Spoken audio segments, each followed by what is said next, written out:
നാദാപുരത്തിൻ്റെ നാദമായി വന്നല്ലോ, നന്മ നിറഞ്ഞ നവാസ് ഇറങ്ങിയല്ലോ, നമ്മുടെ സാരഥിയല്ലോ. നാടിൻ മണമുള്ള നാട്ടാരറിയുന്ന നായകൻ നവാസിന് കോഴിക്കോട് ജില്ലയിൽ ചരിത്ര ഭൂരിപക്ഷത്തിന് നിങ്ങൾ തെരഞ്ഞെടുത്ത നിങ്ങളുടെ ജനപ്രതിനിധി പ്രിയങ്കരനായ KK നവാസിദ ഈ വാഹനത്തിന് തൊട്ടു പിന്നാലെ വോട്ടർമാർക്ക് അഭിവാദ്യം അർപ്പിച്ചുകൊണ്ട് കടന്നു വരികയാണ്. പ്രിയപ്പെട്ടവരെ, നിങ്ങൾ ആശീർവദിക്കുക.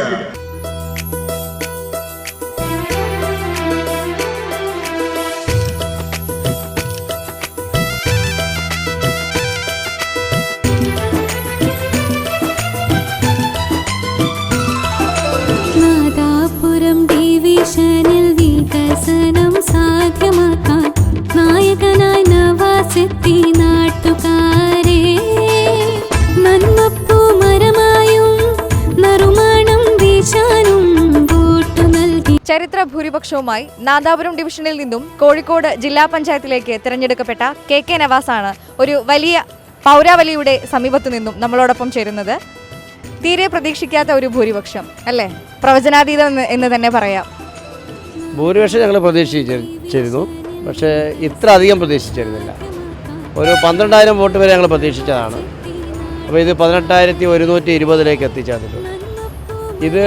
ഇതിന്ന് വ്യക്തമാകുന്നത് കേരള ഗവൺമെൻറ്റിനോട്, ഗവൺമെൻറ് നയങ്ങളോട്, പ്രത്യേകിച്ച് CPMൻ്റെ നേതൃത്വം നടത്തുന്ന സമുദായങ്ങളെ വിഭജിച്ച് വർഗീയത ഉണ്ടാക്കി ആ ഡിവിഷനിൽ കൂടി വീണ്ടും അധികാരത്തിൽ വരാനുള്ള CPMൻ്റെയും പിണറായി വിജയൻ്റെയും ആ കുൽസിത ശ്രമങ്ങളോടുള്ള ജനങ്ങളുടെ ജനാധിപത്യ രീതിയിലുള്ള പ്രതികരണമാണ് ഈ തെരഞ്ഞെടുപ്പ് കണ്ടിട്ടുള്ളത്. എനിക്ക് മാത്രമല്ല, കേരളത്തിലെ എല്ലാ ഭാഗത്തും ശക്തമായിട്ടുള്ള സർക്കാർ വിരുദ്ധ UDF അനുകൂല തരംഗമാണ് നടന്നുകൊണ്ടിരിക്കുന്നത്.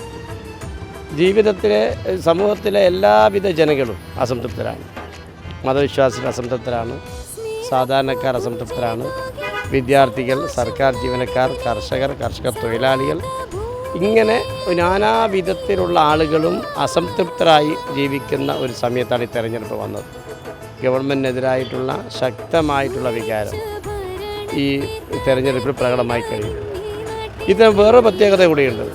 ഈ ഗവൺമെൻറ് രാഷ്ട്രീയപരമായി ഇടപെട്ട് തങ്ങൾക്ക് അനുകൂലമായി വാർഡ് വിഭജനമൊക്കെ നടത്തി, എന്നിട്ട് ഭരണം പിടിക്കാൻ വേണ്ടിയിട്ട് എല്ലാ ഒരുക്കവും നടത്തി. ഒരു ഗവൺമെൻറ് സംവിധാനം വെച്ച് എല്ലാ ഒരുക്കം നടത്തിയിട്ടും ഇത്ര അപകടകരമായ രീതിയിലേക്കാണ് ഗവൺമെൻറ്റിനെതിരായിട്ടുള്ള വികാരം വന്നിട്ടുള്ളത്. ഞാനിപ്പോൾ നിൽക്കുന്നത് നാദാപുരം പഞ്ചായത്തിനാണ്. ഈ പഞ്ചായത്ത് പിടിക്കുന്നതിന് വേണ്ടിയുള്ള എല്ലാ ശ്രമവും നടത്തിയിട്ടുണ്ട്. പക്ഷെ ദയനീയമായ പരാജയമാണ് ഇടതുമുന്നണിക്കിടെ ഉള്ളത്.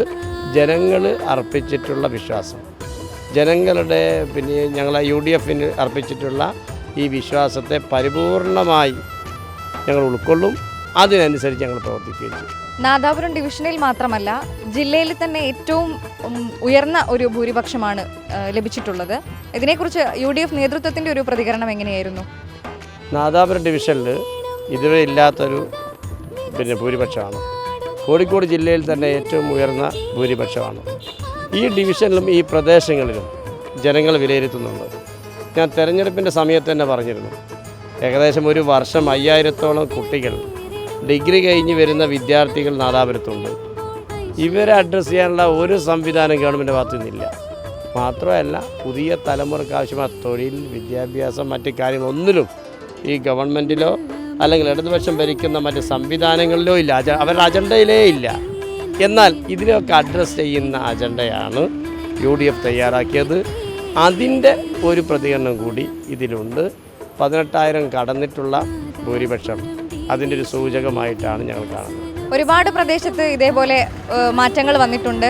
തീർച്ചയായും UDFന് ഈ ഒരു തദ്ദേശ തിരഞ്ഞെടുപ്പിൽ വലിയ ഒരു തരത്തിലുള്ളൊരു മാറ്റം അല്ലെങ്കിൽ ഒരു തിരിച്ചുവരവ് പല സ്ഥലങ്ങളിലായി വർഷങ്ങൾക്ക് ശേഷം 20-25 വർഷങ്ങൾക്ക് ശേഷം UDF നേതൃത്വത്തിൻ്റെ കൈകളിലേക്ക് വീണ്ടും അധികാരം തിരിച്ചെത്തുന്ന ഒരു പ്രതീതിയാണ് ഇത്തവണത്തെ തിരഞ്ഞെടുപ്പിൽ നമുക്ക് കാണാൻ സാധിച്ചിട്ടുള്ളത്. അതിനെക്കുറിച്ച് എന്താണ് പറയാനുള്ളത്? അത് വളരെ കറക്റ്റാണ്. ഇപ്പോൾ കോഴിക്കോട് ജില്ലാ പഞ്ചായത്ത് രാജ് സംവിധാനം വന്ന് പഞ്ചായത്ത് സംവിധാനം ഉണ്ടായത് മുതൽ ഇതുവരെ കോഴിക്കോട് ജില്ലാ പഞ്ചായത്ത് കിട്ടിയിട്ടില്ല. CPM 5000 6000 വോട്ടിന് ഭൂരിപക്ഷമുള്ള ഉള്ളിയേരി ഡിവിഷൻ പോലെയുള്ള ഡിവിഷനുകൾ UDF പക്ഷത്തേക്ക് വന്നു. ചോറോട് വന്നു, അഴിയൂർ വന്നു എന്ന് പറഞ്ഞാൽ പിന്നെ ജനങ്ങൾ മാറ്റി ചിന്തിച്ചു. UDFൻ്റെ കയ്യിലേക്ക് ജില്ലാ പഞ്ചായത്തിൻ്റെ ഭരണം ഏൽപ്പിച്ചു. മലപ്പുറം ജില്ലാ പഞ്ചായത്തൊക്കെ വർഷങ്ങളായി കേരളത്തിന് തന്നെ മാതൃകയായിട്ടുള്ള അക്ഷയ പദ്ധതി പോലെയുള്ള പദ്ധതികൾ നടപ്പിലാക്കിയ ജില്ലാ പഞ്ചായത്താണ്. കോഴിക്കോട് ജില്ലാ പഞ്ചായത്ത് അങ്ങനെയുള്ള ഒരു പരിപാടിയും പറയാൻ കഴിയില്ല. അപ്പോൾ അങ്ങനെയുള്ള വലിയ ഒരു പിന്നെ എന്താ പറയുക, പുതിയ ജനറേഷനെ ലക്ഷ്യം വെച്ചുകൊണ്ടുള്ള പുതിയ പദ്ധതികൾ ഞങ്ങൾ തയ്യാറാക്കും. ജില്ലാ പഞ്ചായത്തിൽ ഒരു ജില്ലാ പഞ്ചായത്ത് കൊണ്ട് എന്ത് നേട്ടമുണ്ട് എന്ന് ജനങ്ങളെ ബോധ്യപ്പെടുന്ന തരത്തിലേക്ക് ഞങ്ങൾ കൊണ്ടുപോകും. കോഴിക്കോടിൻ്റെ ഒരു ജില്ലാ പഞ്ചായത്ത് പ്രതിനിധി എന്ന രീതിയിൽ ഇപ്പോൾ തിരഞ്ഞെടുക്കപ്പെട്ട സ്ഥിതിയിൽ എന്താണ് ഇനിയുള്ള ഒരു പദ്ധതി, അല്ലെങ്കിൽ ഇനി എന്താണ് ആസൂത്രണം ചെയ്യാൻ ഉദ്ദേശിക്കുന്നത്? ഞങ്ങൾ പിന്നെ എല്ലാ തലത്തിലും സ്പർശിക്കുന്ന ഒരു വികസന അജണ്ട ഞങ്ങൾ തയ്യാറാക്കിയിട്ടുണ്ട്. അത് കൃത്യമായി ഞങ്ങൾ നടപ്പിലാക്കും. അതിൽ പിന്നെ LDFൻ്റെ കാലത്തുള്ളതുപോലെ സ്വജനപക്ഷപാതം, പ്രാദേശികമായിട്ടുള്ള ഈ അസന്തുലിതാവസ്ഥ, ഇങ്ങനെയുള്ള കാര്യങ്ങളൊന്നും ഞങ്ങൾ പിന്നെ ഭരണസമിതിയുടെ ഭാഗത്തുനിന്നുണ്ടാവില്ല. എല്ലാം വളരെ കൃത്യമായി എല്ലാവരെയും ഉൾക്കൊള്ളുന്ന തരത്തിലേക്കുള്ള ഒരു ഭരണ സംവിധാനവും അതിനുള്ള ഒരു ഡിസൈനും ഞങ്ങൾ തയ്യാറാക്കും. അതനുസരിച്ച് മുമ്പോട്ട് പോകും. ഒരു നല്ല ഭൂരിപക്ഷത്തോടു കൂടി തന്നെയാണ് ജനങ്ങൾ വരവേറ്റത്. ആ പൗരാവലിയോട് എന്താണ് പറയാനുള്ളത്? പൗരാവലിയോട് വളരെ നന്ദിയുണ്ട്. അവർ ഞങ്ങൾ വിശ്വാസം അർപ്പിച്ചു, അവർ നന്നായി വോട്ട് ചെയ്തു. എനിക്ക് അങ്ങോട്ടാണുള്ളത്. ഞങ്ങൾ അവരുടെ അർപ്പിച്ചുള്ള വിശ്വാസത്തോട് ക്രിയാത്മകമായി പ്രതികരിക്കാനുള്ള തയ്യാറെടുപ്പിലാണ് ഞങ്ങൾ. വളരെ നന്ദി. ചേലക്കാട് നിന്നും ക്യാമറാമാൻ അബ്ദുൽ ഗഫൂറിനോടൊപ്പം മിത്ര മോഹൻ, മീഡിയ വിഷൻ.